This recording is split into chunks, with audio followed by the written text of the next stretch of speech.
kita akan masuk ke materi kita, tapi hanya sebentar aja materi kita karena aku ada rapat lagi di Palembang sebentar lagi, ya. Jadi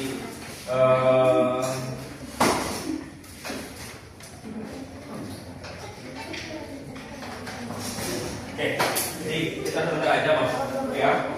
Jadi dua-duanya kita mesti berakhir jam 10-an materi dua-duanya, ya. Jadi nggak ada break. Oke. In information system analysis, understanding the condition of basis of transmission. Next.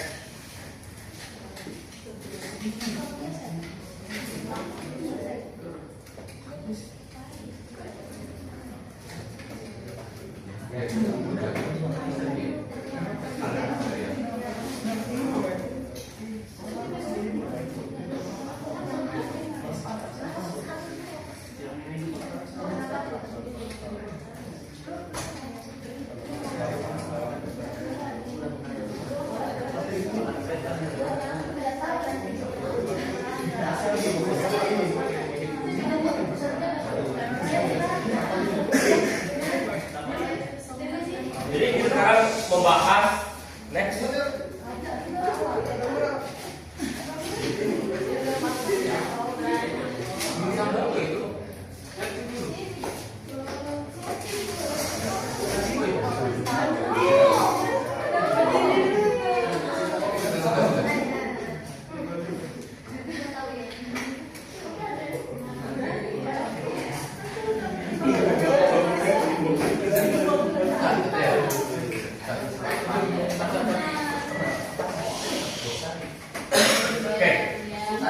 Kita sekarang masuk ke oke.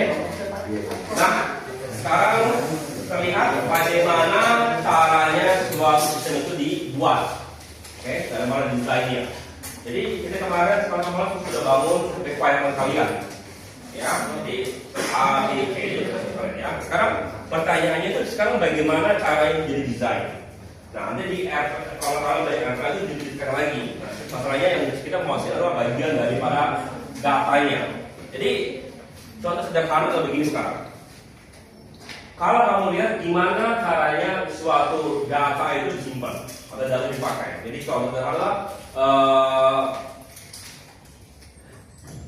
login. Login, data masuk, cek, sama enggak gitu ya. Kalau saya bagaimana caranya kalau itu mau disimpan, create password, create user, masukin itu disimpan. Tapi itu gimana alurnya? Kan sekarang kita tahu bahwa login itu isinya apa nih? Login itu isinya username, password, habis ada profile, apa aja. Jadi sekarang tanya itu dari mana kita tahu data apa yang mau disimpan lalu kemana data tersebut? Kita lihat dari segi perpindahan data. Oke, jadi kalau kemarin itu kami melihat itu dari segi program itu mesti A, B, C, D. Ya, sekarang pertanyaannya datanya gimana datanya? Nanti kan salah satu kalau fungsional itu hanya menjelaskan apa yang dikerjakannya. Nah, nanti kita lihat sini datanya itu gimana datanya? Jadi kami pakai itu. Ya, next. Ya, itu apa analisis? It's a process of business problem concerning technology and it's about setting what before jumping into how. Jadi what dulu, what dan how-nya. Think of it as a dimension pattern before development. Doctor doesn't immediately represent the first system, runtime, and the system. Demonstrate the business need before solution. For example, if a customer system would investigate whether the problem stems from slow checkout, process for inventory management, or inadequate customer system, packing. Ya, jadi jangan langsung bilang bahwa sistem ini dulu apa dulu next. Ya, jadi sistem administration, ya, the problem is a concrete system requirement. Final deliverable, a system requirement document. Okay, it was the blueprint of the guide design of the process. Consider example: a hospital complains that patient care is suffering. So this because specific requirement like nurses must assess patient history within 3 seconds of a system and official must alert doctor for the drug. SRS serves a confidence to stakeholders and availability. Requirement kalian nanti kalau itu selain data juga akan melihat dari segi constraint-nya, ya, bukan hanya mesti bisa ini, juga mesti dalam keadaan seperti apa, 3 detik dan lain-lain. Next, ya. Jadi apa peran kita? Ya, biasanya kita nanti kalau kamu sudah ada tinggi levelnya, ya, kalian jadi sistem analisis. Kenapa? Karena di programmer itu hanya disuruh, yang menyuruh istilahnya itu, ya. Jadi kerjaan dia lebih berat. Kenapa? Karena dia mesti ngerti apa yang mau disuruh. Pertama-tama mesti bisa speak terms in process and outcome. Mesti bisa bicara tentang term dan apa yang mau dikerjakan. Selain mengerti ilmu kalian, dan juga mengerti ilmu klien. Atau makanya bisa minta klien mengajarkan dia tentang ilmu klien. Karena biasanya aku nggak ngerti ilmu kedokteran. Kita mesti ditanya, oke, bisa kamu ajarkan ke saya gitu. Kalau saya bisa ngerti gitu, ya. Oke, apalagi, ya, translate between, ya. Jadi yang menjelaskannya, baru nanti level yang baru yang itu adalah technical development-nya. Speak terms, database, and technical architecture. Oke, ya. Jadi di sini orang ini adalah bilingual. Siapa? Dia bisa ngerti technical development, dia juga bisa ngerti bagian klien kita yang bicaranya gitu. Oke, ya. Next. Ya. Jadi apa challenge-nya? Pertama adalah communication gap. Ya. Gaya aku bicara dengan gaya orang bicara di bidang lain itu beda. Ya. Untuk sederhana, kadang kepada UTS. Ya, aku bikin soal pakai AFK gitu, udah, habis kalian kerjakan. Ya, di FK katanya satu soal itu bisa 3 jam hanya 3 soal aja. Maksudnya analisis sudah oke belum begini. Kalau aku bilang enggak, berarti kalau aku 3 soal aku kerjakan enggak? Kalau di FK, nah kadang bukan mempelajari hanya jawab soal, mempelajari bikin soalnya, mempelajari ini. Aku sama sekali ngerti setelah itu bilang. Yang penting buat aku kalian ada RPS bidang ini, contohnya ada nggak soal itu? Ada, oke, cukup gitu. Tapi kalau FKIP beda.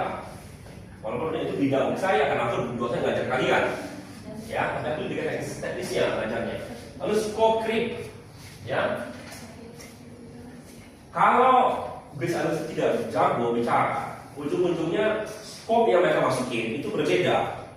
Siapa? Jadi awalnya kira kecil, ternyata makin besar, ya. Karena penjelasannya nggak beres, ya. Lalu juga user report symptoms of problems. Jadi kalau gini lah, kamu ke dokter, ya, bilang aku demam, ya. Kita biasanya hanya bicara tentang symptoms, aku demam, aku batuk, aku sakit kepala. Dokter yang nanti memberikan, oh kamu artinya sakit ini, dia mendiagnosisnya, ya. Menjelaskan, oh bagus, kamu sakit ini, obatnya ini. Kalau kita lihat apa iklan di TV gitu, sakit kepala minum kepala gitu ya. Hanya karena simptomnya itu, maka obatnya kita nggak tahu. Kita sendiri nggak tahu jenisnya apa. Pokoknya makan obat itu. Kalau dokter nggak, ya. Kalau awalnya aku lagi ya, kamu itu bermasalah, apa kamu kerjakan? Dimatikan aja gitu. Itu biasanya berhasil, tapi bukan berarti itu ya, bukan berarti itu jawabannya. Ya, oke? Ya, next. Ya. Jadi customer service department is complaining about slow software. Is the slow speed the problem or symptoms? Okay? Answer: it's a symptom. Actual problem could be any number.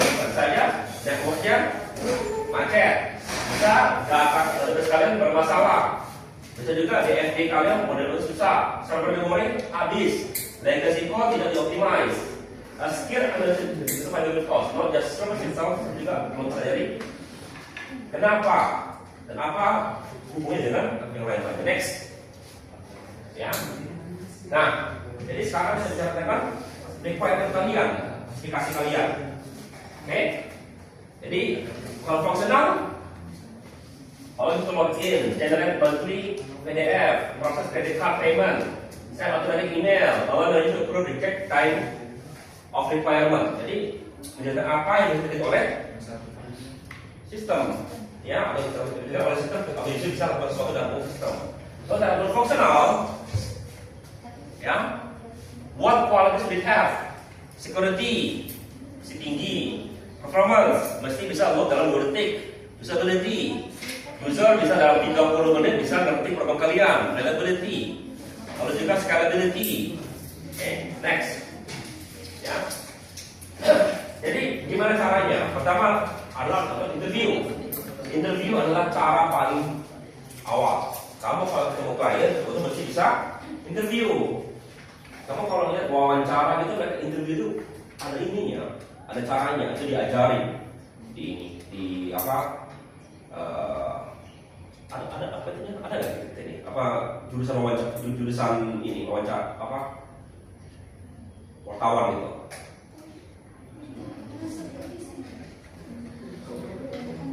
Di itu ada saya itu di komunikasi, ya gitu ya, wartawan. Itu diajarin cara mau wawancara. Ya, kita nggak diajarin, tapi kita mesti tahu wawancara lebih baik seperti apa. Oke, ya, ya. Jadi kalau ini prepare, ask, all the best together, consistent information untuk kritik konsep walk, through executive, successful return. Oke, ya. Lalu ada banyak instructor, ya. Jadi kalau yang ini kita menjelaskan sekarang, oke, jelaskan langkah bagaimana orang login. Atau login. Ini. Oke, ini berkaca. Kalau yang angka bilang, kamu punya masalah apa? Oh, masalah ini baru kita jelaskan kira-kira apa masalah gitu, ya. Ya. Jadi pasti juga jelas minta tuh suatu pertanyaan yang open ended. Apa tuh open ended? Pertanyaan yang bisa dijawab. Ada pertanyaan yang oke. Apa langkah untuk login? Oh, mulai ini selesai. Jangan buat suatu pertanyaan yang bisa abu-abu jawabannya. Ya, salah satu yang diajarkan di pengacaraan gitu ya, hukum adalah jangan pernah membuat suatu pertanyaan yang jawabannya kamu tidak tahu. Ya, jangan bikin konteksnya apa? Maksudnya itu jangan bikin pertanyaan kamu tidak tahu bahwa arahnya kemana. Ya, bukan maksudnya tidak tahu jawab, bukan maksudnya tidak tahu apa jawabannya, tapi tidak tahu arahnya kemana jawaban itu kira-kira arahnya ya. Ya. Oke.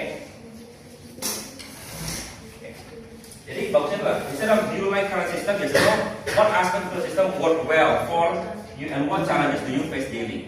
Ya, next. Oke. Lalu kedua observasi, ya. Observasi adalah watching user prioritas and natural work. Ya, kalau kita mungkin mesti berapa kali kita nongkrong di kantor mereka, lihat aja gitu, dengerin dia, gitu ya, studi banding, aja gitu ya. Ya, jadi kalau kita ada interviewer who said they follow the medication of the patient. However, observation revealed that during the shift, this is develop workaround, writing doses on sticky notes instead of direct them to immediately. This is not required for mobile friendly interface. Ya, jadi kadang-kadang kita sudah bagus sistemnya. Nah, kenapa tentunya nggak masuk? Oh, lambat. Kenapa kita lambat? Sebenarnya enggak. Dari SOP mestinya begini mestinya. Tapi ternyata enggak. Dia kerjakan dulu, baru tuliskan. Cuma usulnya mungkin di akhir kerja baru tulis gitu. Ya, itu baru kelihatan. Ya. Jadi people often like that all habit by describe in the version of the word rather than reality of the world. Jadi ada jalannya. Ada ya. Ini jalan gitu. Oke.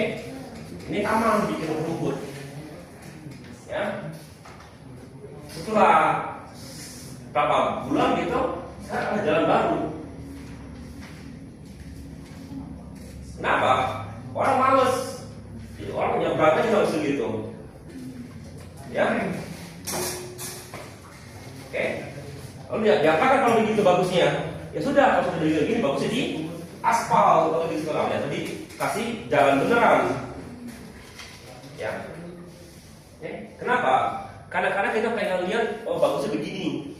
Ternyata kalau kita awasin gitu, baru terlihat, oh bagus. Orang lebih sering nyebrang daripada injak. Ya kita tamannya, jadi ini tamannya diinjak begitu. Oke. Ya. Next. Ya. Apalagi nih, questionnaire dan survei. Kemana aku kemarin nggak suka questionnaire ya. Dari situ aku ngambil kesimpulan untuk bangun programku. Oke, ya. Jadi fokusnya mana? Bikin pendek, bikin pendek, ya. Bikin yang scaling, ensure anomaly first. Jadi aku walaupun aku bisa lihat nama kalian, aku nggak pernah gunakan nama kalian. Aku nggak peduli, mereka misi. Jadi walaupun ada yang ngisi yang aneh-aneh, aku nggak akan panggil, oh kamu ngisi aneh-aneh gitu. Enggak. Apa yang paling kalau ya aku hapus data dia tuh. Ya. Kenapa? Karena mungkin 3 bulan lagi aku minta lagi survei kalian. Oke? Ya. Lalu follow survei interviews jadi lalu ini sekarang ini, ya. Aku kemarin ngasih kartu UTS kemarin kan, ada tipe termuda, ada susah, ada sedang kan, ya. Kita nanti lagi sebentar lagi kalau ini apa menanya kalian dari di semua soal itu menurut kalian yang mudah mudah nggak, yang sedang nggak, yang susah nggak soalnya itu. Nanti mesti aku minta lagi survei dari kalian gitu, dari soal-soal itu menurut kalian berapa banyak yang sesuai, ini mudah, ini sedang, ini susah gitu. Oke, next, ya. Lalu dokumen analisis, ya. Ada juga kita hanya baca dokumen. Kalau kita baca, gitu lihat, oh begini, sudah, baru kita bawa sistemnya. Ya, oke, ya. Jadi maksudnya apa? Jadi kalau kita bangun suatu sistem, pastikan sesuai dengan SOP tersebut. Jangan kita suka-suka kita bangun program. Contohnya gitu ya, sederhana yang kita lihat Alfamart sama Indomaret, ya. Menurut aku, orang kalau mau batalkan pesanan, kita nggak perlu pakai manajer. Tapi kalau kita lihat sini semuanya kalau batalkan pakai manajer kan? Kenapa gitu? Aku nggak tahu.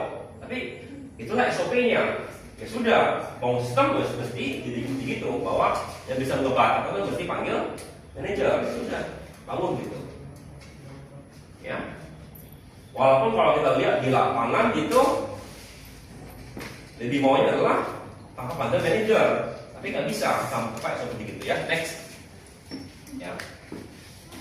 Lalu setelah ini penting juga adalah mengetahui siapa stakeholder kita, siapa yang bakal berinteraksi dengan program kita. Pertama adalah end user, siapa yang bakal pakai. Lalu manager, siapa yang bakal mengatur end user kita. Lalu siapa sponsor kita, siapa yang menyediakan dana. Ya. Lalu siapa yang bakal merawatnya. Oke. Jadi bisa aja kita yang bikin, kita merawat, nggak masalah gitu. Tapi itu perlu ketahui. Ya. Lalu juga kita perlu ketahui siapa usernya, seberapa tinggi level kita. Nah kemarin bantu aku ngajar pengabdian, ngerasain bahwa baik kalau kamu tahu end user aku adalah anak-anak kecil yang punya akun Google aja nggak punya, cara bikin Google aja mereka nggak tahu. Jadi kamu lihat kan cara aku ngajar sama kalian beda jauh. Mereka pelan-pelan ngajarnya satu perlangkah langsung. Kalau kalian kemarin tuh mestinya selesai dalam 5 menit, mereka 30 menit gitu. Dia mau begitu caranya. Ya jangan mesti tahu level, karena nggak semua orang level komputernya setinggi kita. Ya, aku pernah dengar gitu yang ada kakak tingkat gitu. Kakak tingkat dia lakukan ujian gitu, komputer base dia klik gitu kan, diajarin tuh tolong angkat mouse, diangkat mouse-nya, kalau angkat mouse diangkat dulu mouse-nya gitu, ya, baru naikkan, turunkan, karena mereka nggak tahu bahwa itu maksudnya begitu maksudnya, ya, banyak yang tua-tua gitu yang masih nggak tahu. Apalagi zaman sekarang banyak sekarang yang sudah langsung melompat. Maksudnya melompat, nggak sempat bentuk komputer, langsung ke HP.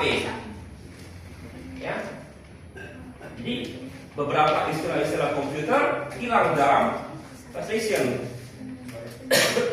Kita sekarang ada di zaman yang agak aneh sekarang.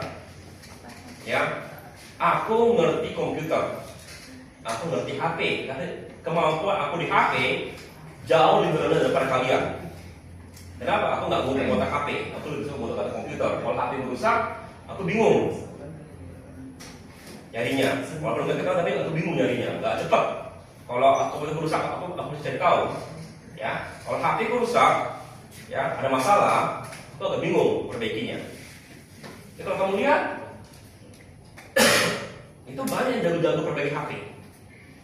Di sebelah IP atau IP, sebelah itu banyak jago semua orang-orang yang perbaiki HP, jago mereka.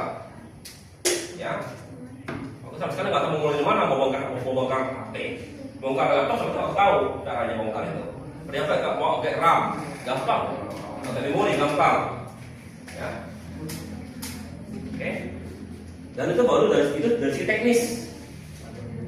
Aku kita masih lebih tinggi kan? Bagaimana kalau orang yang dari segi end user kita, yang ada yang banyak yang masih HP-nya hanya dipakai untuk telepon sama WA. Kamu disuruh sekarang, oke, kita sekarang mesti daftar akun di aplikasi kita, baru boleh pakai ininya. Gimana caranya? Mereka belum tentu tahu cara pakai Google Play Store untuk install aplikasi. Install aplikasinya nggak tahu, scan QR code juga nggak tahu. Banyak seperti itu. Ya.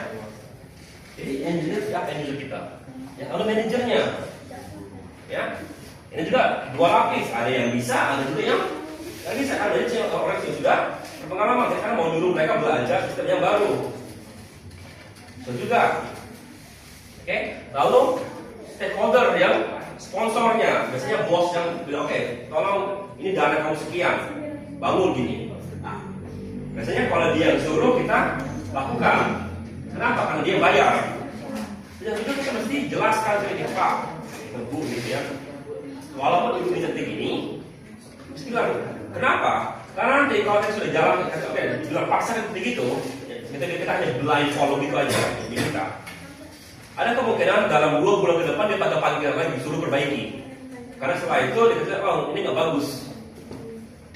Mesti kita juga jelaskan, ini nggak bagus gitu. Kenapa nggak bagus? Silahkan kita skenario-nya. Ya, next. Ya. Jadi apa? Good requirement. Ya. Non-ambiguous or avoid them like fast, user friendly or robust, specific definition. Kemarin aku ngajarin algoritma kalian, aku nyuruh kalian bikin algoritma untuk sesuatu kan? Aku bikin itu pikirkanlah. Sekarang aku menunjukkan, coba pikirkan kalau itu disuruh ke anak 5 SD, ya, bisa nggak banyak kerjakan? Artinya kalian punya masalah. Anak komputer lebih bodoh daripada anak 5 SD. Kamu lihat kemarin kan yang video yang buat roti, itu 5 SD ngerti kan? Iya kan? Artinya kamu mesti bikin sesuatu yang bisa dimengerti anak 5 SD. Kalau begitu, kalau nggak, ya nggak bisa. Ya, jangan kamu anggap sudah jelas buat kalian, itu jelas buat semua orang, enggak. Oke? Lalu apa lagi dulu? Mesti complete. Who, what, when, where, under what condition. Oke? Jelas. Oke? Lalu konsisten. Jangan bilang user mesti bisa login. Lalu di bawahnya tuh kalau ini bisa skip aja loginnya gitu. Wah, itu nggak beres artinya tuh. Oke? Lalu testable. Segala sesuatu yang bisa kamu tuliskan mesti bisa diuji. Jangan bikin suatu requirement yang nggak tahu cara ujinya. Oke? Ini apa contohnya nih? The system should in fact provide good user experience. Ini jelek. Apa bagusnya? The system must load customer data within 2 seconds for 95% of the request by settle up to 10% customer user. Why is it good? Specific metrics, clear condition, customer criteria. Oke. Ini mesti jelas. Ada metriknya, ada ukuran yang bisa dipakai. Dalam detik, kalau 2 detik, ya masalah. 95% masih sampai 10.000 calling user. Gimana cara uji? Ada cara ujinya. Oke, next. Ya. Oke. Ya. Requirements in document. List or cell tables describe system behavior. While essential text alone can be ambiguous and difficult to validate. Jadi kita bisa menggunakan model diagram. Visual model provide a universal language that both technologists and technical teams can understand. They help build our understanding of text-based requirement before project development. Think about building a house. You start the conversation based on data description. You need blueprints, floor plan, ya, baru orang bisa lihat mulianya, kebayang gitu. Okay? Next is small fundamental model. Pertama DFD, for process, and identity for data structure. Okay? Jadi DFD itu walaupun kita bicara tentang data, kita bicara dari segi prosesnya. Oke, next.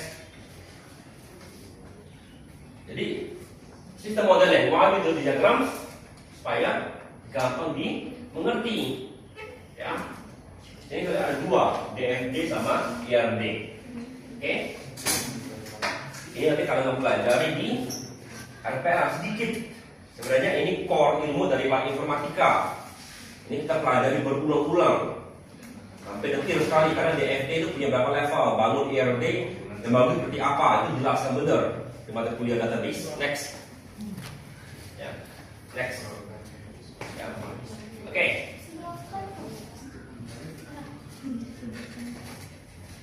DFD, data flow diagram, fokus on movement of data through the system in post process output storage, showing how information flows from one participant to another and how he gets along the way.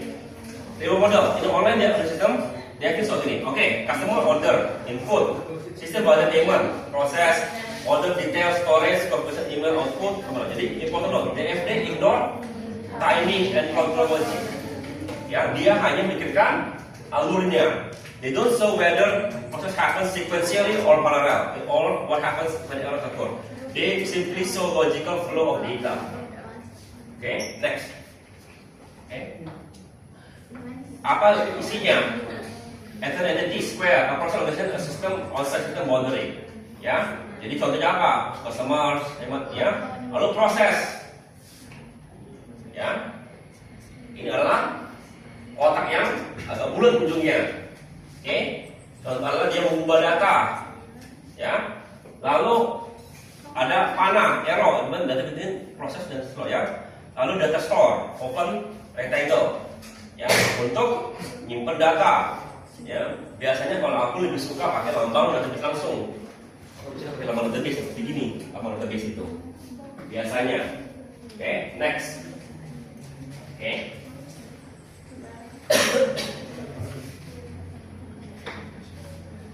Ya. Nah, DFD level 0, kalau konteks diagram provides the highest level view system. It shows that the entire process as one single process and defined system boundary.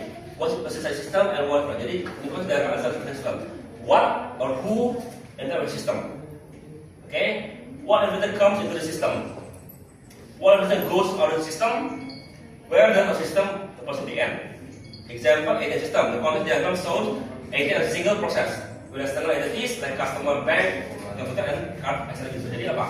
Di sini customer masuk ke banking, ya. Jadi dia ngapain di sini? Saya ngambil uang, ya, baru informasi, terus setelah itu kirim email bahwa sudah berhasil. Apakah setelah ini kerjanya? Enggak. Ini masih DFD level 0. Nanti di level 1 ini tiap-tiap bagian ini dipecah lagi, ditentukan lagi. Next, ya. Nah, dia satu itu decompose. Ya, ini bisa breakdown dari ini bisa dari 0 menjadi 3 sub proses. This is also external working of system while maintaining manageable level detail. Yang satu also introduce the primary data stores. Bahwa sudah kelihatan tempat kita simpan datanya. Level 0 biasanya belum kelihatan. Ya, oke. Contoh sekali lagi, online banking. Oh, ada proses level 1 yang pertama ini dipecah. Pertama adalah masukin PIN, mesti di verify. Level 2, bagaimana cara menampilkan informasi akun. Bagaimana 3 adalah mengtransaksi, lalu membuat report. Jadi saya mesti ada tuh balancing dulu, boleh skor konsep. Jadi level 0 itu yang sorry, sistem bisa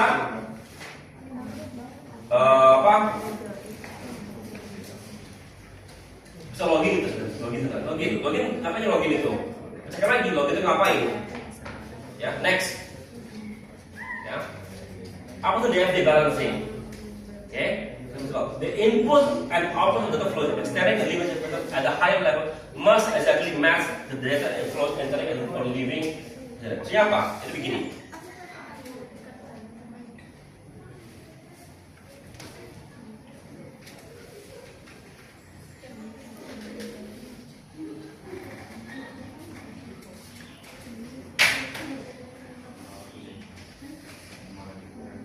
Kita anggap ini DFD level 0-nya, ya cuma satu proses.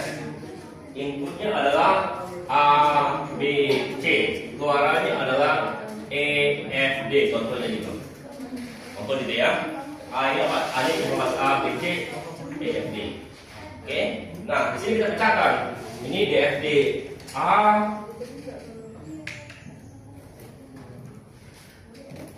Oke, ini masuk A, ini masuk B, ini masuk C. Ini adalah DFD level 0, ini DFD level 1. Oke. Kita sekarang ada 3 masuk, ada 3 keluar. Oke, ini keluarnya adalah E, ini keluarnya adalah F, ini keluarnya adalah F, D, ya. Oke, berarti ya. Nah, artinya apa? Masuk ABC, keluar EF, D. Kalau kita bikin ini A, B, C, nanti keluarnya ada yang kurang. Kurang apa? Kurang D. Ini kita punya masalah. Adanya balance, ada yang hilang di sini. Jadi data kita ini sama ini mesti nyambung keluar ini maksudnya gitu. Ya. Oke.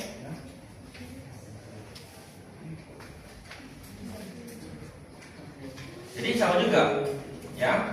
Jadi order dan harus sama entering order confirmation leaving them no data summary difference berarti dan system violation. Payment info flowing into system, but network server process receiving credit card data. Ya. Jadi data masuk sama datanya berbeda. Ya. Okay. Unbalanced data detect incomplete or logical errors that will cause problem when during development. Jadi kalau kamu ketik ini data hilang, artinya data kamu bermasalah. Karena nggak tahu kok sekarang ada data baru masuk, dia entah kenapa bilang sini, sekarang ada X gitu masuk sekarang. A sampai X, di mana X itu masuk atau sedikit ini X aja. Nggak ada X di atas, ya, nggak ada X di atas, oke, ya, ya, jadi mesti balancing benar antara masuk sama data keluar, oke, next, ya, kita sekarang level 1 e-commerce, ya. Identity customer, sense order, sense apa? Sense-nya order detail, payment information, receives order information sama shipping application. Ya. Proses e-commerce system, data system shows the single process of this level. Oleh namanya, identity payment gateway, receives payment request, sends payment authorization. Identity warehouse, receive from the requirement, sends shipping confirmation. Okay. Notice how the complex diagram defines a clear boundary between payment gateway process and then the actual payment. Not all system possibility. Yeah, and the warehouse handles physical shipment, also not or visibility or system orchestrates the flow between these external entities. Ya, jadi kita lihat send, receive, ini proses set, receive, sends, ya.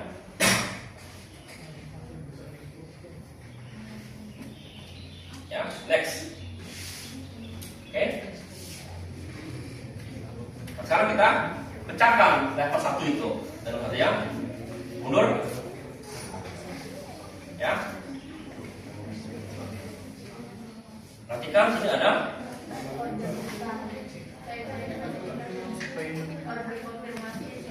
sini ya. Baru sini baru lihat ininya. Maju. Ya.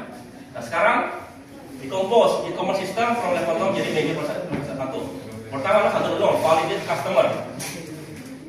Berapa customer account, access, check, credential, ensure billing, shipping, and data are complete. Read from right to database. Lalu proses payment. Send and request to payment gateway. Receive authorization, record transaction, internet payment gateway, and store to data and log. Fulfill order. Update inventory, generate picking list, program house, send fulfillment request, read from update inventory. Ya begini. Lihat, mundur. Ya, ini. Ya, itu bagian maju menjadi 1, 2, 3, 4 bagian. Ini menjadi 1, 2, 3, 4, 5. Ya, ini menjadi 1, 2, 3, 4, 5. Oke. Ya, next. Ya. Ya. Nah,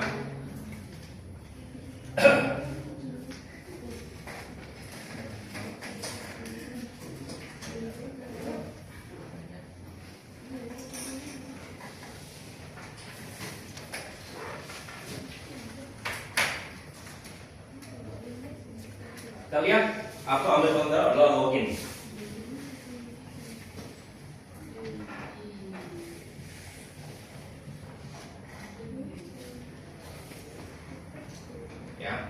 Login ada data keluar nggak? Katanya enggak, ya?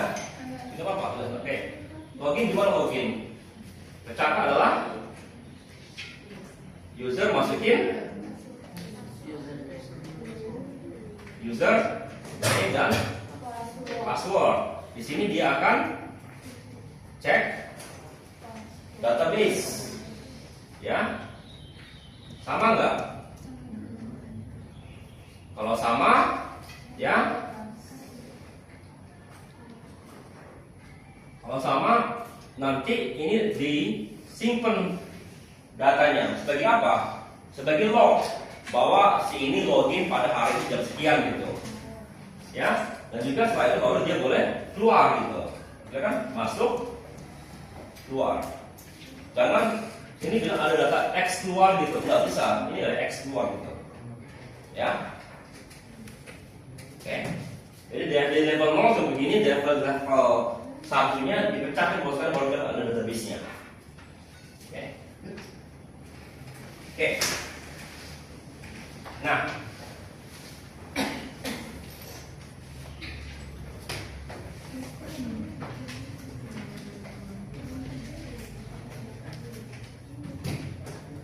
dalam pembangunan sistem kita, selain itu kita juga pasti memikirkan bagaimana cara kita menyimpan di sini. Oke, database-nya. Oke. Nah, DFD yang bagus, dia sudah bilang, oke, yang masuk ke sini apa aja. Jadi bagus adalah bangun dulu DFD.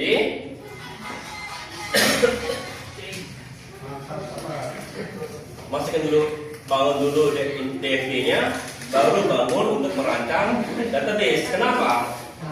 Karena dari sini kelihatan isi ini apa aja. Oh, dia perlu masukin ini, keluarnya apa gitu. Artinya ini kan, ini tambah dulu sini login, ini tambah lagi. Ini kalau login biasa.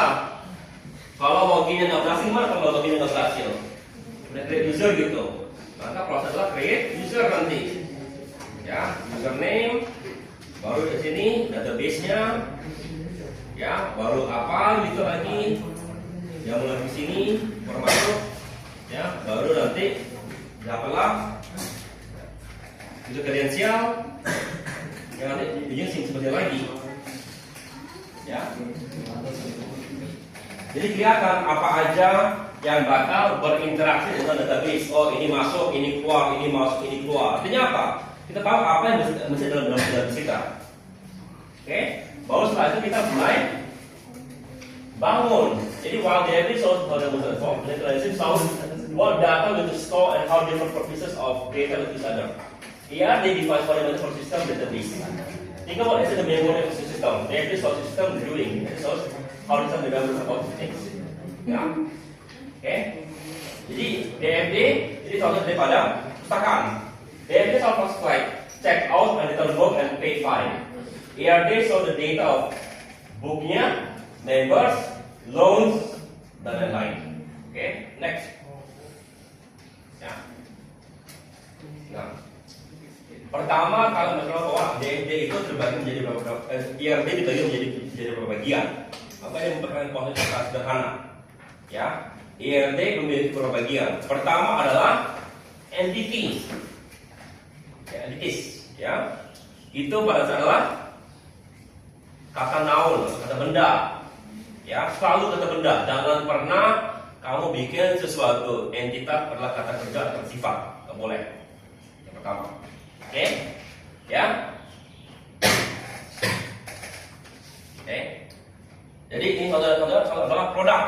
Ini adalah suatu entitas. Ya. Isinya apa? Produk item, supplier ID gitu. Oke? Customer apa? Order apa? Ya, itu adalah suatu entitas. Next. Ya. Nah, setelah itu dari itu berarti memiliki atribut. Apa atributnya? Jadi kalau tadi user tadi memiliki atribut password sama username. Ya. Biasanya memiliki seperti ini katanya. Jadi kita mesti menjelaskan, oke, kita punya atribut, punya entitas mahasiswa. Mahasiswa itu punya apa aja mahasiswa? A, B, C, D, nama, NIM, nomor HP, dan lain-lain. Oke, ya. Lalu setelah itu kita mesti tahu, setelah kita bikin itu apa tipe atributnya. NIM itu apa? Oh, string. Kenapa string? Kenapa nggak integer?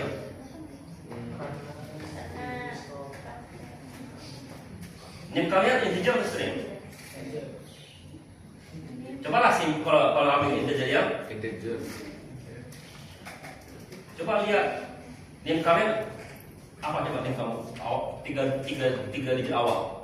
920. 920. Oke.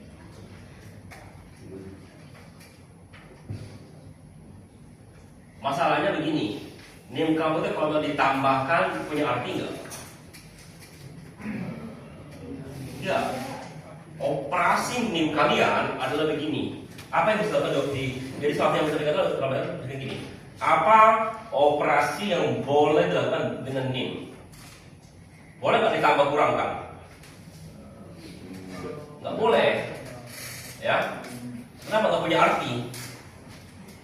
Biasanya itu hanya dilakukan sama dengan tidak sama dengan, atau kalau mau urutkan berdasarkan NIM kalian bisa gitu kan, nama kalian bisa diurutkan ya, A2 baru B gitu kan, itu masih bisa ya.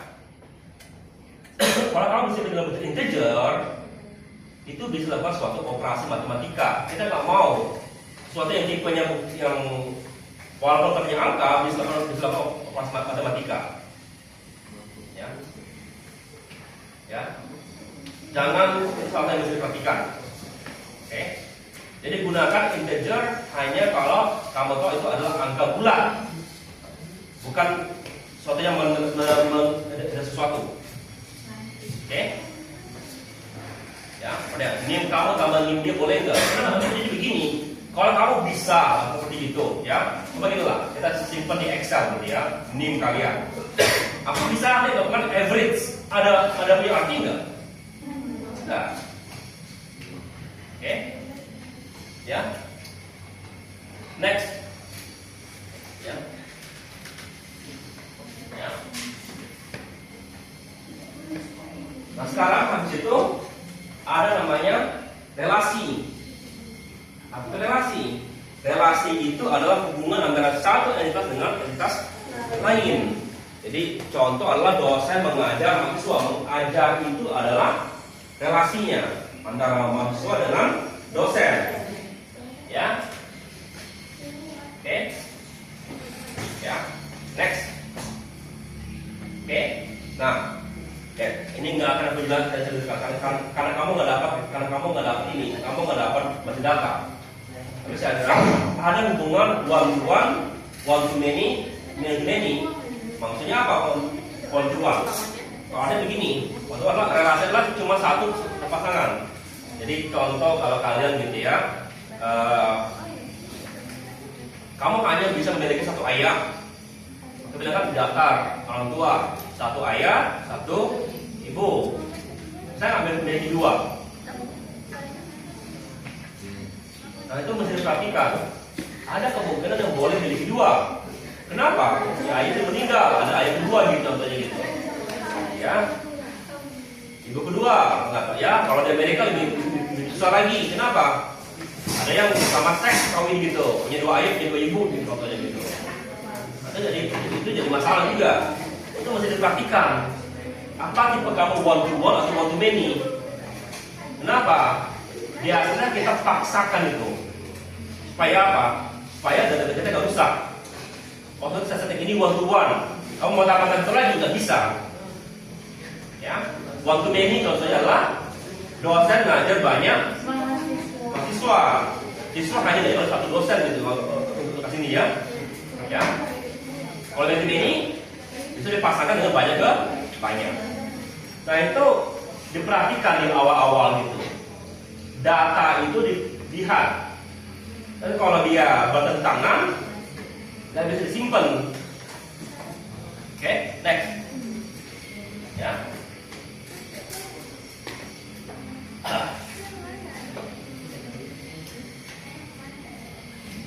Nah, kita lihat sekarang. Ini adalah suatu contoh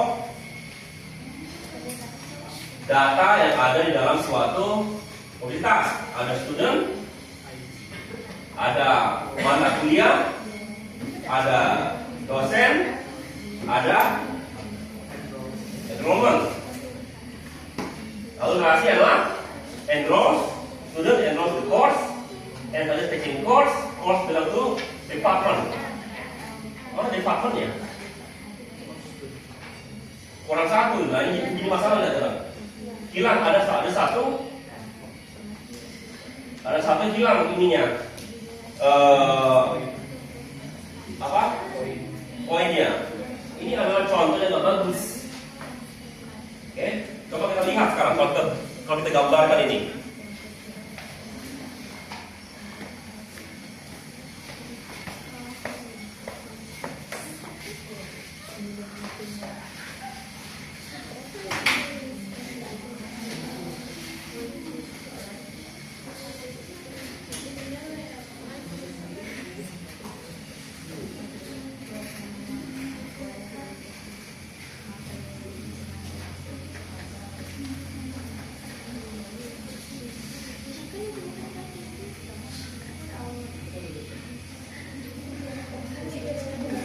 Student enrolled to class.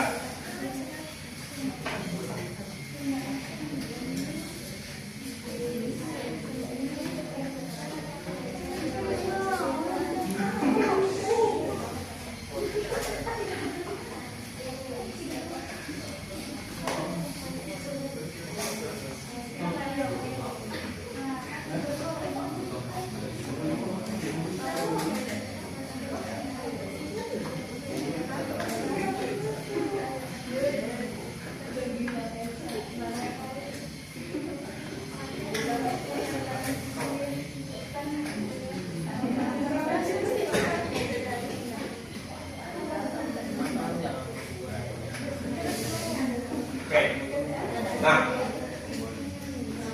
lihat di sini. Oke. Kita lihat dari sini, ya. Pertama ini oke, ya. Tapi ada enrollment yang nggak nyambung kemanapun, ya. Masalah pertama. Masalah kedua sekarang di sini dibilang ada departemen, ada departemen ke sini? Nggak ada. Ini juga jadi masalah, ya. Mestinya ada departemen, enrollment mestinya ada hubungan ke bagian lain gitu, ya. Ya, mestinya begini ada di sini. Oke, baru di sini ada di departemen sini ya.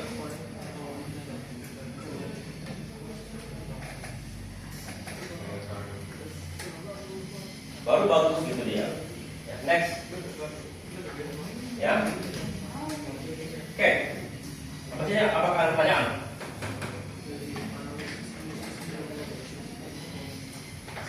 Jadi secara review kita ya. Ya. Kalau kita mau analisis, pertama planning, analisis, design, ini baru maintenance.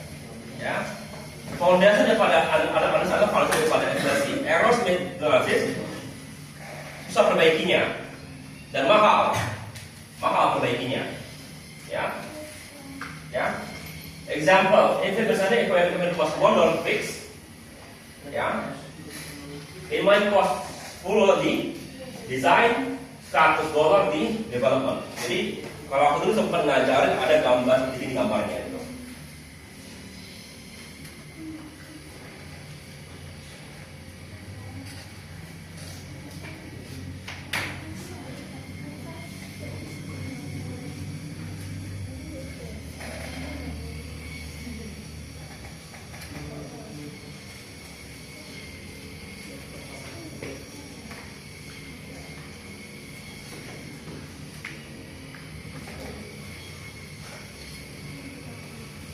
Oke, gambarnya lagi gambar gini. Kalau kita punya 5 error di sini, ya, 5 error di sini, ya, berapa perbaiki di sini? Posisi $1, ya. Oke, masalahnya, ya, berapa yang diperbaiki? Kalau tidak ada yang diperbaiki, artinya 5 masuk sini. Nah biasanya 5 masuk sini itu jadi kali 3. Kenapa kali 3? Karena biasanya satu masalah menyebabkan 3 kali masalah tersebut. Jadi sekarang kita punya 15 error di sini. Ini berapa perbaikinya? Ini 10, maksudnya gitu ya. Jadi sekarang ini 10. Oke, dan ini belum termasuk error yang kita bikin sendiri. Jadi ini 5 error sendiri kan, ini jadi 15.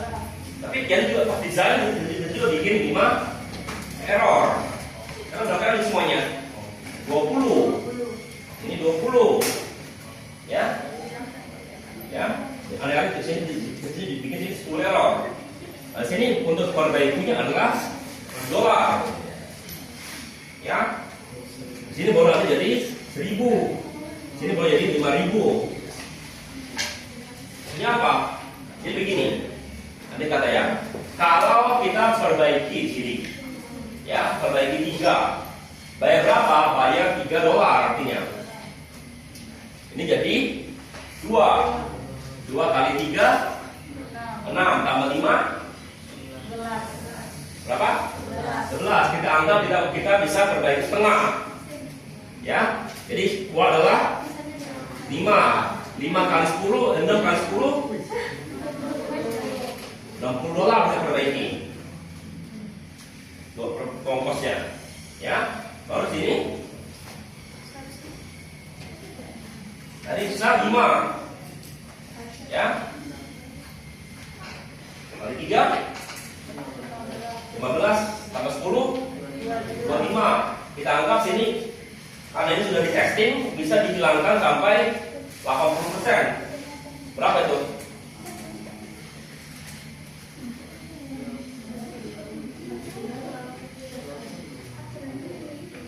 5, ya. Kita anggaplah 20 lah, ya. Anggaplah bisa dibagi 20, ya. 20 kali 100 berapa itu? $2.000, ya.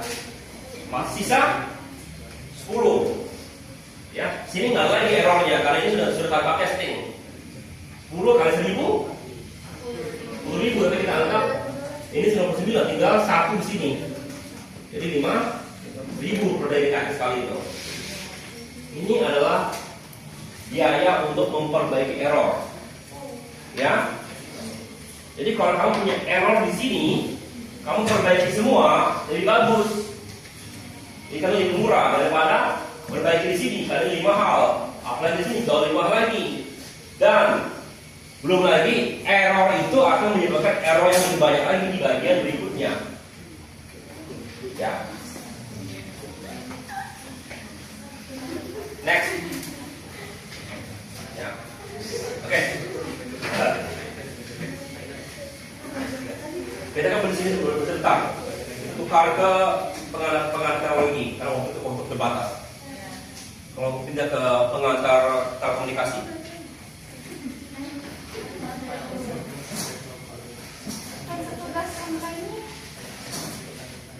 Ini coba bangun DFD sama IRD. Dan IRD. Ya, jadi pilih suatu contoh sederhana.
Oke, ya di setelah itu ada buka tadi.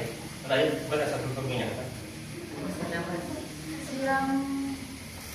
Yang tadi bukan satu sebelumnya, yang tadi sebelumnya di halaman di slide itu ada betul. Yang tadi sebelumnya.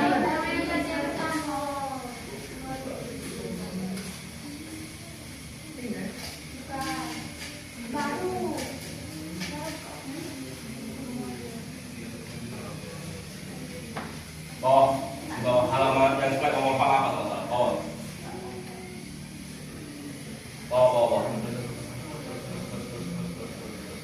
Terus. Lagi.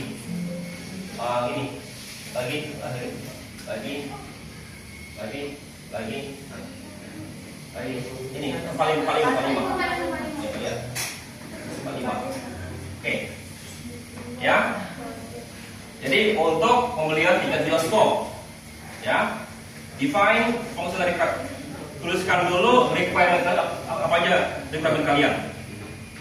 Ya, kalau mau tiket. Awas tuh bikin DFD level 0-nya.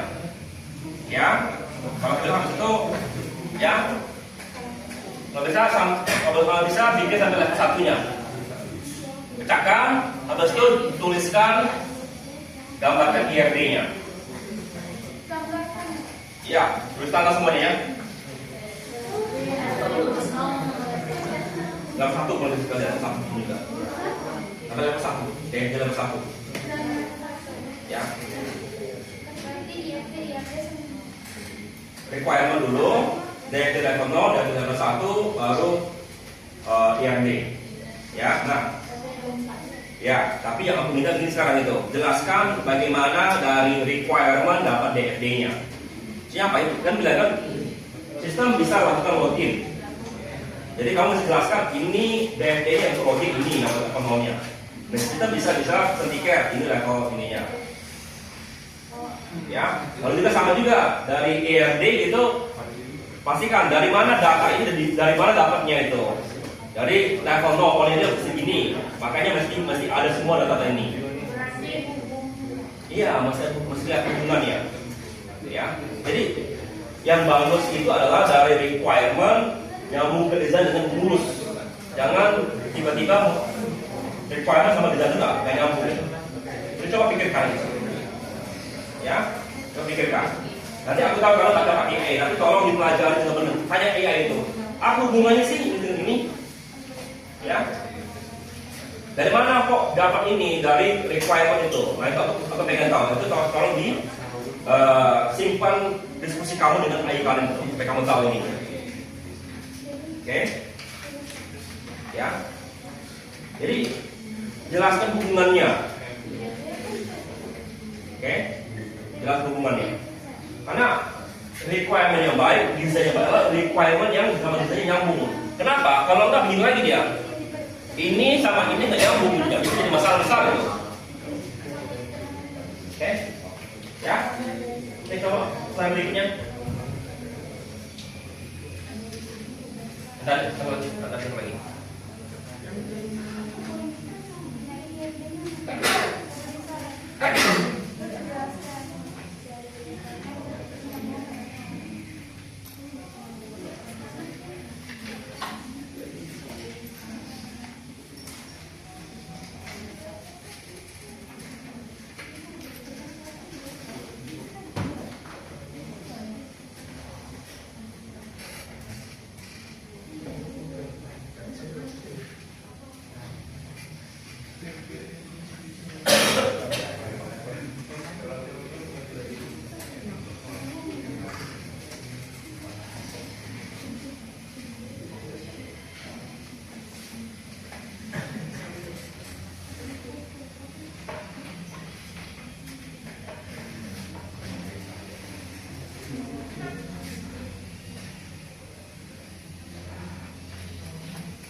Oke, mulai.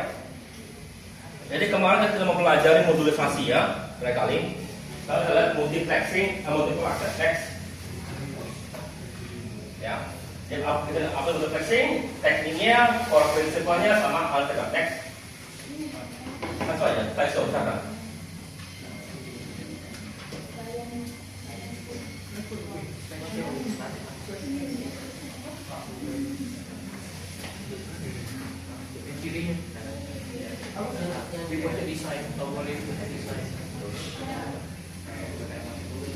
Next. Oke. Jadi, the need for organizing and conversing now. Problem. Transmission media like copper, cable, and wireless are expensive and limited resources. Build separate connection for every communication need to project good and costly. The goal, maximize the single hypertext link by allowing multiple low-speed data streams to share one fragment channel efficiently. Jadi, jalan kita, ya, untuk lihat, ya, dalam mestinya kalau peraturannya adalah jalur sebelah kiri adalah jalur lambat, jalur sebelah kanan adalah jalur lebih cepat. Jadi kalau kamu punya 5 jalur, yang ini paling lambat, ini paling cepat paling kanan. Tapi yang lainnya bisa dipakai. Ya, ya. Next, ya. Jadi word multiplexing. Multiplexing is a technique of multiple data streams to be transmitted over a single link. Multiplexer moves combine the strip at the sender and demultiplexer separate receiver. Jadi kita gabungkan, kirim, untuk pecahkan di ujung. Oke? Lalu apa?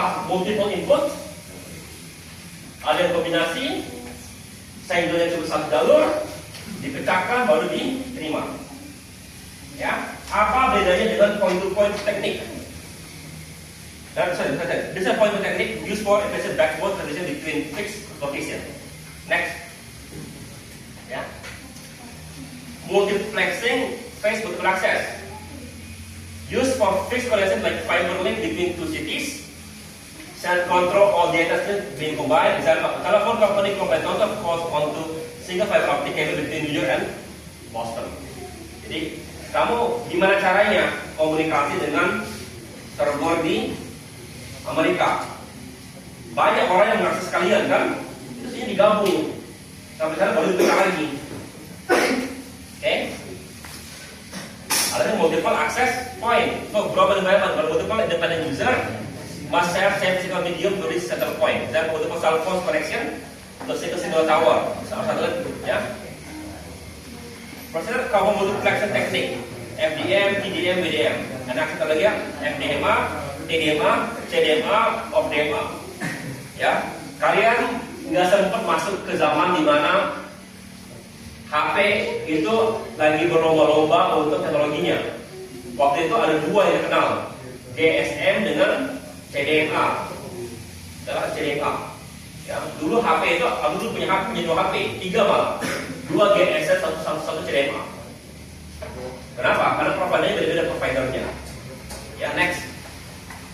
Ya. Pertama adalah separate signal by frequency. FDM is a concept of how radio and broadcast works. Each source is assigned a dedicated non-overlapping frequency band within a larger channel, allowing multiple signals to coexist. Ya, jadi FDM, ya, salah satu yang kita buat awalnya adalah basis daripada radio dalam itu bekerja. Kamu lihat nggak, tower itu cuma satu tapi kok dia sinyal-sinyal banyak-banyak gitu. Oke, ya. Jadi gimana caranya? Kalau kamu radio gitu ya, contohnya radio 90 FM atau sinyalnya, atau lagi radio 102,3, ya. Jadi kita mesti atur frekuensi kita, cari gitu. Ya, next.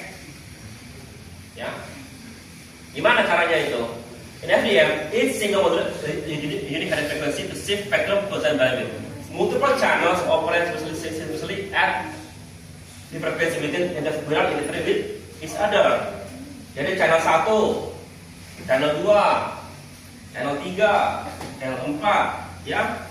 Jadi contoh lah, ketika kamu lagi nonton atau dengar radio 105 FM, kamu akan memilih satu frekuensi dari banyak frekuensi yang ada, ya. Next, ya. Gimana caranya? Kerjanya, create signal. Untuk low value analog signal are generated from different sources. Berdasarkan model carrier, each signal is modulated on the distinct higher frequency carrier wave. Digabungkan, kan ini banyak kan? Digabungkan menjadi satu sinyal, ya, yang dipilih, ya, gabungkan, ya, baru dikirimkan. Next, ya. Nah, habis itu ada namanya guard band prophetic cross-talking. Guard bands are small unused frequency gap between adjacent channels to ensure signal don't overlap and loop each other. This interference called crosstalk, of course, especially due to imperfect filters in real world equipment. Jadi Kalau kadang-kadang kamu tuh dengar, ya, sini nggak terasa di Jakarta, terasa di Jakarta. Kenapa? Terlalu banyak stasiun radio, ya. Nah, dan di sebelahnya ada kota Bandung, ada kota Bogor, ya. Kenapa jadi masalah? Karena stasiun radio di Jakarta, ya, sama stasiun di Bogor atau di itu ada beda stasiun, tapi dekat sekali frekuensinya bisa gitu. Mungkin kalau di Jakarta dia bilang, oke, kamu nggak boleh, mesti minimal 2 FM gitu untuk antar radio, ya. Tapi di Bandung sama juga, tapi bedanya ada yang dekatan dengan yang punya Jakarta. Karena di dekatan bisa-bisanya campur juga sinyalnya gitu, dan cross talk, ya. Yang itu paling sering itu, paling gampang itu kalau kita lagi main radio amatir, ya. Nah, radio amatir itu biasanya kita punya izin. Izin itu ada kodenya, lalu frekuensi kita kasih, ya. Tapi banyak juga orang yang radio amatir nggak punya izin, dia pakai frekuensinya suka-suka dia. Bisa aja dia dekatan dengan suatu radio amatir lain, ya. Oke. Jadi contoh gitu, FM radio station space itu adalah 200 kHz. Jadi sepertinya ini sama ini, ya. Walaupun station hanya menggunakan 150 kHz, tapi ada sisa 50-nya untuk menjaga agar dia tidak tabrakan, ya. Next.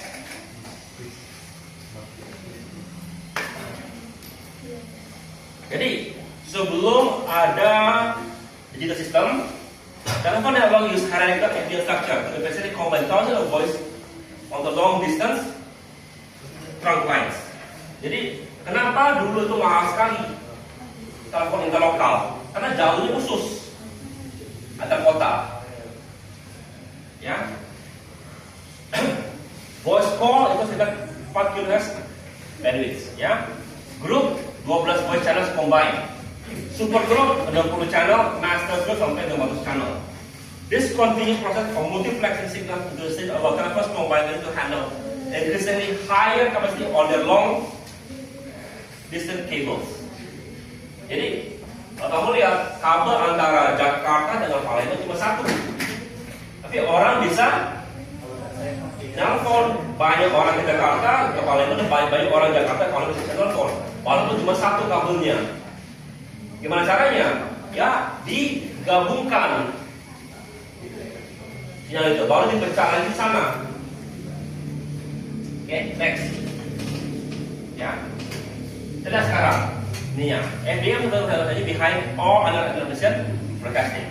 Jadi dulu ya, dulu itu semua sinyal-sinyal kita itu berdasarkan stasiun radio, stasiunnya, ya. Karena dulu nggak ngerasain. Ketika aku masih kecil, itu paling kaget pulang dari Amerika, ya. Di Palembang ini dulu cuma ada satu TV channel, yaitu TVRI. Itu pun cuma nyala dari jam 2.30 sampai jam 9 malam. Ya, 2.30 sore sampai jam 9 malam, itulah saat yang kita punya TV itu. Nggak ada yang lain. Ya, kesel banget. Nah, kamu pikirlah, kamu sekarang gitu ya, nggak punya HP, ya, nggak punya yang lain-lain. TV cuma jam 2.30 sampai jam 9, ya. Dan setengahnya apa? Mungkin sekitar setengah jam atau 1 jam isinya lagu-lagu Indonesia Raya. Isinya itu jam 2.30 lagu Indonesia Raya, jam 9 malam lagu Indonesia Raya lagi, ya. Plus ada maghrib, ya. Lalu jam 7 itu berita, jam 6 berita, lalu jam 7 berita lagi, atau lagi apa lagi di tengah-tengah situ, ya. Masih sejenis stasiun radio atau TV, ya. Sementara aku dulu pas di Amerika punya TV kabel, punya Disney, punya Cartoon Network. Dimana yang sampai sini nggak punya apa sini. Ya. Setelah 3 tahun gitu baru ada RCTI sama SCTV. Baru masuk 2 itu. Indosiar agak lebih lama lagi. Ya. Jadi ketika aku berangkat kuliah gitu, satu cuma ada 5 channel TV waktu kita berangkat ke Telkom. Sampai aku baru tahu di Bali banyak di channel. Ya, belum lagi kabel. Jadi dulu gimana caranya?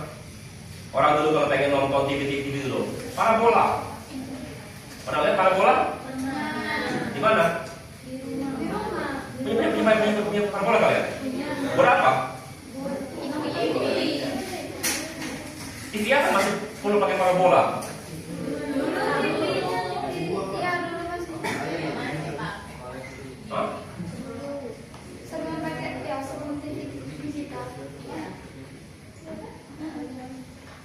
Sempat pakai parabola. Kayaknya dulu pas sekarang ayah tahun berapa sih?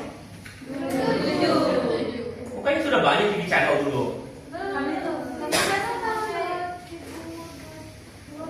Sama ketika aku pulang dari kampus 2000 lulus itu sudah banyak TV channel di ini. Oh, yang berbayar nggak kayak Indonesia?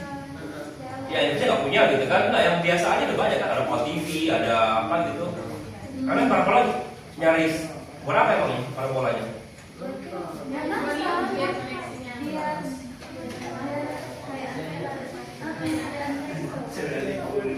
Kamu tinggal di daerah mana? Aku pernah aku ini maksudnya aku kuliah kalau kami pelajari itu. Tinggal dari mana? Oh ya kalau belum Pak, kalau dia perlu. Kalau yang daerah Kota Palembang nggak perlu ke Palembang, karena di sini ininya antenanya, di sini antenanya. Ya kalau belum tahu. Yang lainnya masih siapa lagi punya parabola? Tinggal di mana kamu? Apa? Oh iya, kita perlu artinya. Karena ya. Nah. Tinggal di mana?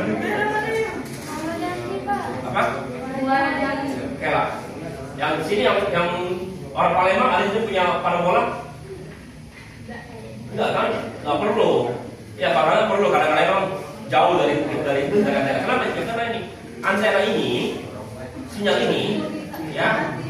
Kalau saya bilang kan, itu maksimal sekitar 40 kilo. 40 mil. Itulah kira, nggak jauh. Ya. Broadcastnya segitunya. Lalu juga antena kamu pasti diarahkan ke dekat situ. Oke.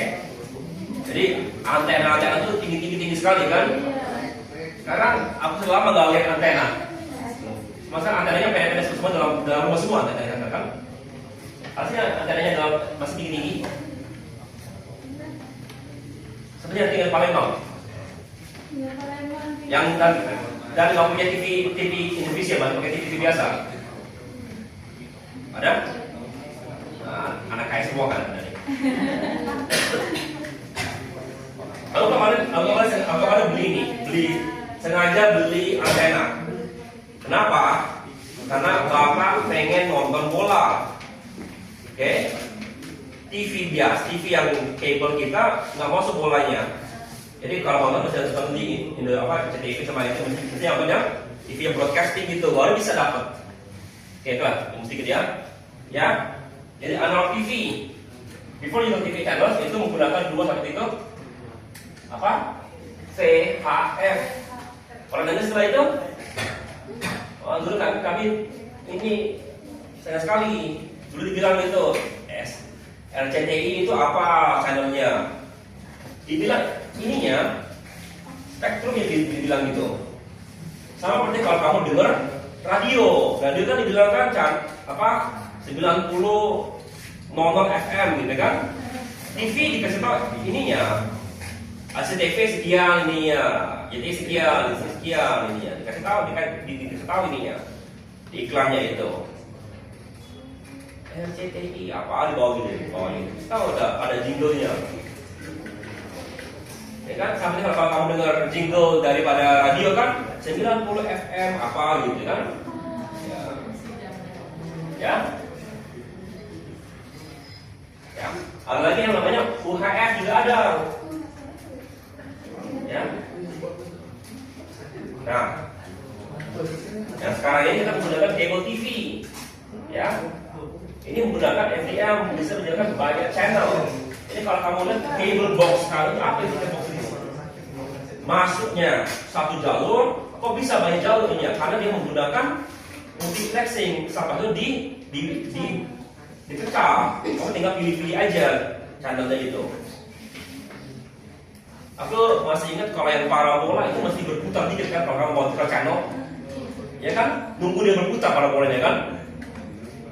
Nggak salah, aku saya pernah sekali itu nggak sabaran. Aku dulu nggak sabaran gitu kan, tukar channel gitu, pakai parabola di teman, lalu mau mundur lagi, itu crash parabolanya nggak bisa bergerak. Kalau cepat tukar channel, kalau begitu ya, ya kan? Karena dia benar-benar dari signal mana sinyal ininya, dia bergerak parabola itu dari sinyal itu. Ya, next. Ya, apa kelebihannya? Sederhana, mature, sudah dipakai oleh banyak tempat. Ya, selalu available. Kenapa? Sinyal radio pasti ada. Ya, tidak perlu ada synchronization. Oke, lalu sini buat ideal kalau saya terus-terusan perlu sinyal. Oke, next. Ya, apa kekurangannya? Banyak sinyal yang atau BW yang terbuang. Kenapa? Karena mesti dibagi-bagi. Ya, ya. Lalu juga bisa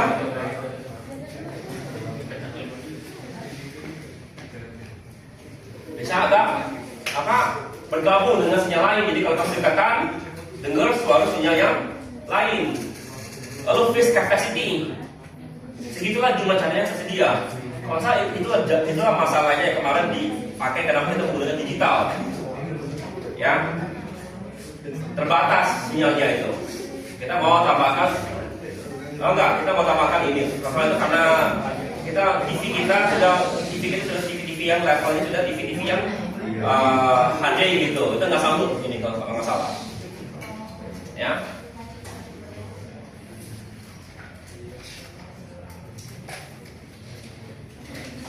Next. Jadi FDM apa? Jadi kemudian channel has total balance total KH. For users gunakan jumlah bandwidth. What the minimum required for size gigabit untuk yang solution ini. Jadi artinya total bandwidth adalah 100. Setiap kita menggunakan 60. Remaining bandwidth adalah 40. Ada 4. Jadi bagusnya adalah tambahkan 20. Ya, jadi ini bicara between, jadi antar beda gitu ya. Pasti di antara ini bagi 3. Jadi kenapa? Kenapa bukan berempat? Karena dia begini.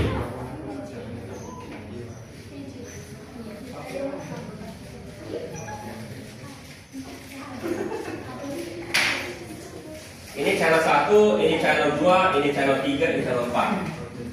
Di tengah-tengah ini berapa banyak mesti kasih jarak? Ada 3 kan? 2, 3, bagi 3. 40 bagi 3. 13, jadi di antara ini adalah 13 kHz antara sinyalnya itu. Next. Ya.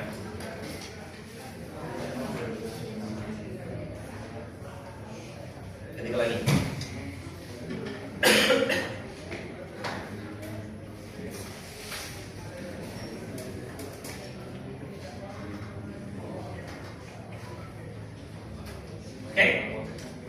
Time differential multiplexing. Sharing the channel through time. TDM takes completely different approach. All sources use the same entire bandwidth, but for only a brief or little bit of time, it's like taking turns speaking information. Everyone get a full attention, but only for the time slot. Next. Yeah.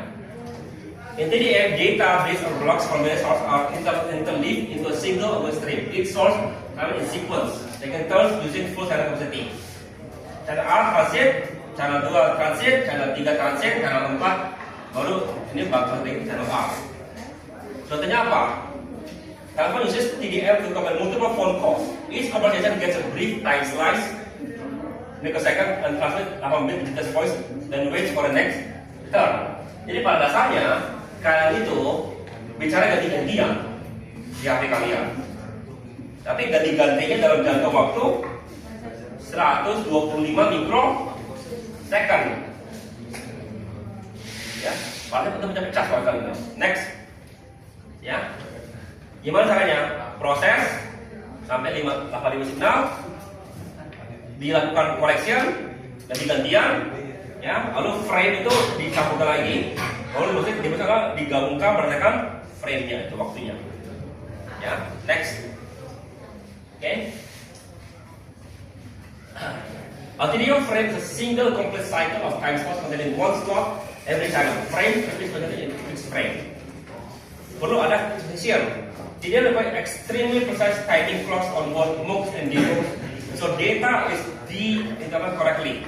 Every time a timing error occurs, data is delivered in the wrong destination.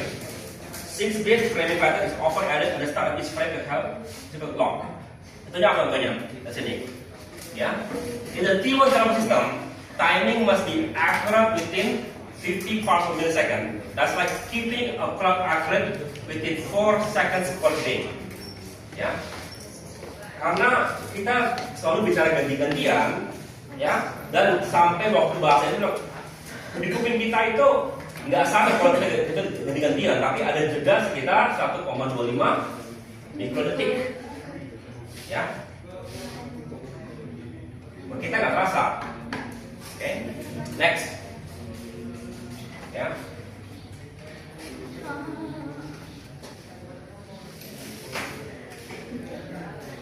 Waktu habis.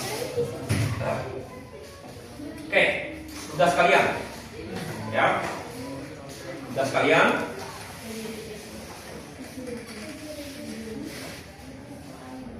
Cari tahu, jelaskan kenapa Indonesia pindah dari sistem TV analog ke digital. Lalu cari tahu frekuensi TV 5 besar atau apa? TVRI, RCTV, YTI, SCTV, Indosiar, Antv, itu besar. Ada lagi yang selain itu, satu yang lima yang tertua. TVRI, RCTI, SCTV, Indosiar, Antv, itu yang besar. Antv masih ada Antv? Masih. Kalau salah, aku paling lama di paling lama ini Antv paling lama masuk. Oke. Lalu jelaskan bagaimana kamu dapat bisa nonton TV channel itu bandingkan dengan sekarang gitu. Kalau sekarang ya TV digital semua ya. Kamu kalau yang di daerah itu masih perlu nggak TV digital sudah dapat semua belum? Sudah semua TV ininya.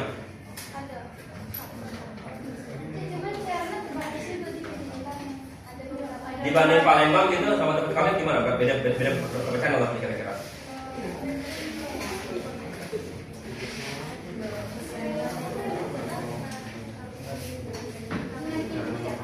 Apa?